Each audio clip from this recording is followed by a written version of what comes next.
I met Rick Burkholder 35 plus years ago at the University of Arizona. Rick and I were two young athletic trainers coming out of undergrad in Pennsylvania, and our first meeting was with Dr. Gary Delforge and our good friend Joe Scott in Dr. Delforge's office. At that time, little did I know that 35 plus years later, I would have built a close friendship, the closest of friendships with Rick, being in both each other's weddings, in supporting each other, working on boards together, multiple projects, and for the past several years, he still allows me to come and work with him side by side at training camps in the NFL. My relationship with Rick is as special as I've had with anybody in my life. I could use a lot of different terms to describe Rick. I could really go on and on and on, but I'll start with engaging, tenacious, inspirational, innovative, magnetic, and absolutely hilarious.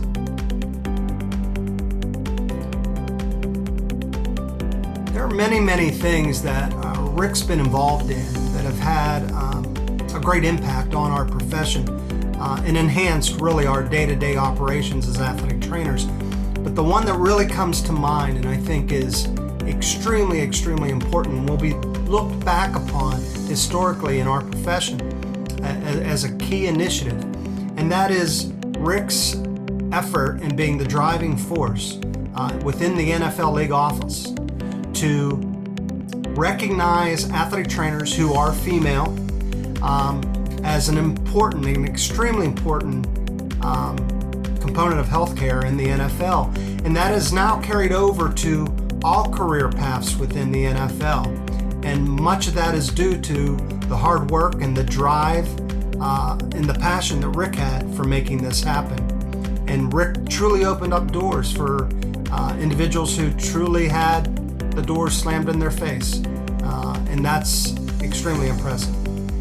The athletic training profession is better off because Rick's been involved, not only because he served on a multitude of committees and groups and task force, but I think more importantly, his ability to really extend public relations and educate others about who we are as athletic trainers and what the profession is all about. And there are many examples of that over the years. He's had quite a few rehabs that he's got athletes back into important games that became national news.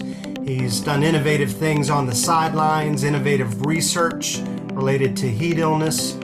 And so he's really touched a lot of people that didn't know about athletic training.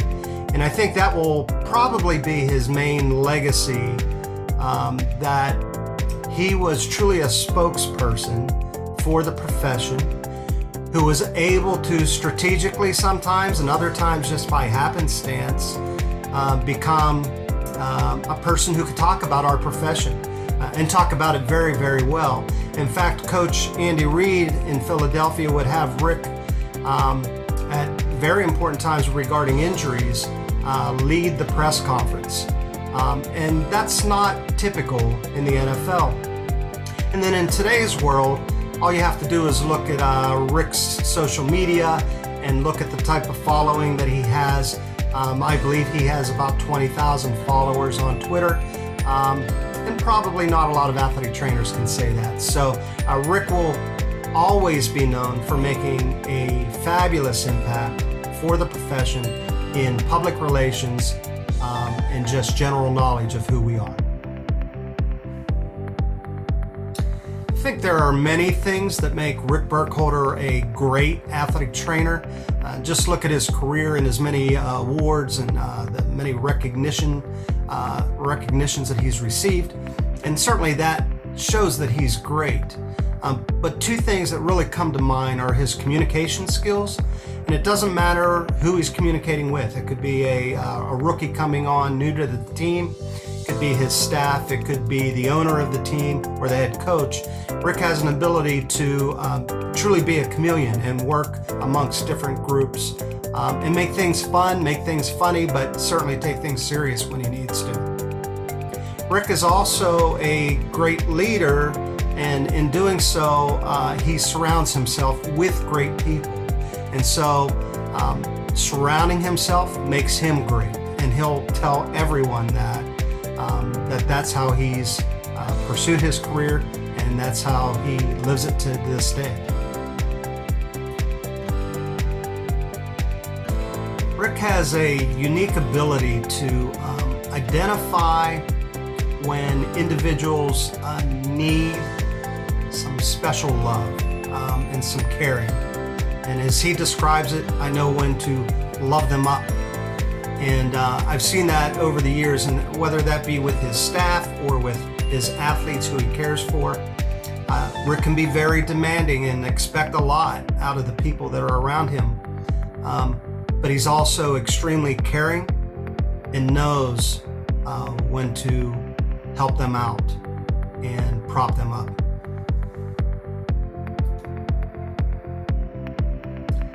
I believe Rick had a distinct advantage over most of us in the athletic training profession as far as identifying it as the profession we wanted to pursue.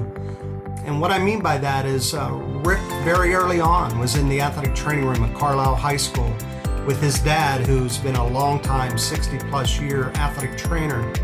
And Rick learned what it meant from a great role model to be a great athletic trainer and how to treat people and what services we could provide. And he truly had a leg up on the rest of us who maybe not till college realized that this is what we want to pursue. And so I've always said that Rick had that distinct advantage, learned from the best, and made the most of it when he had the opportunity to pursue his career.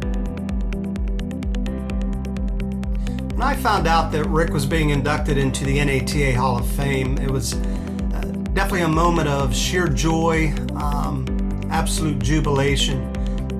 But I think more importantly, it was an opportunity to reflect and look back at Rick's accomplishment over the years, and also my accomplishments tied into that. And so looking back 35 years ago, when Rick and our friend Joe Scott and Mark Coberly, who's being inducted here today, and myself would sit around, we would try to solve the world's problems specific to athletic training. And here we are 35 years later, and I think these two gentlemen have proven through their induction in the Hall of Fame today that they've made a true impact and have followed through with their vision. The reason Rick does so well in the NFL and has pursued his career in the NFL for so many years is because he truly enjoys going into work every day. He loves it. He thrives on it. As a matter of fact, we've had many discussions that we don't know what he'll do when it's time to retire. And much like his father, who now in his 80s has not retired from the profession of athletic training, I think we very well could see Rick Burkholder in the NFL until that time in his life, or until they kick him out. There are two main reasons why Kansas City Chiefs have had such great success when it comes to their athletic training staff and their approach.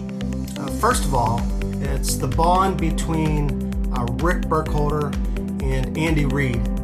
That's a bond that goes back 20 plus years and is very special, and it's unlike anything I've really ever seen between a coach and athletic trainer. I truly consider Rick to be Coach Reid's right-hand person, and so that's very important. And another aspect is that Rick surrounds himself with high-quality people on his staff.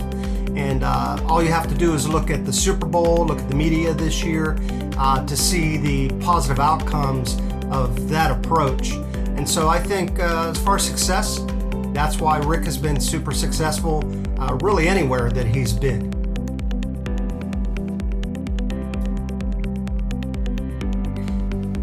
In I know that Rick had planned on being in the NATA Hall of Fame and had planned this many, many years ago. As a matter of fact, I think he and Mark Coberly planned it so that they would be inducted in the same year. And as a matter of fact, I think I have some proof of that.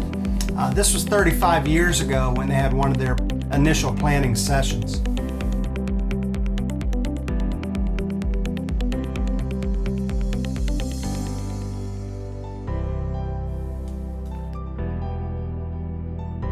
Well, Rick, you've done it. You've achieved one of the main goals of your life, something we talked about for several decades. No one more deserving. I'm so proud of you, my older brother.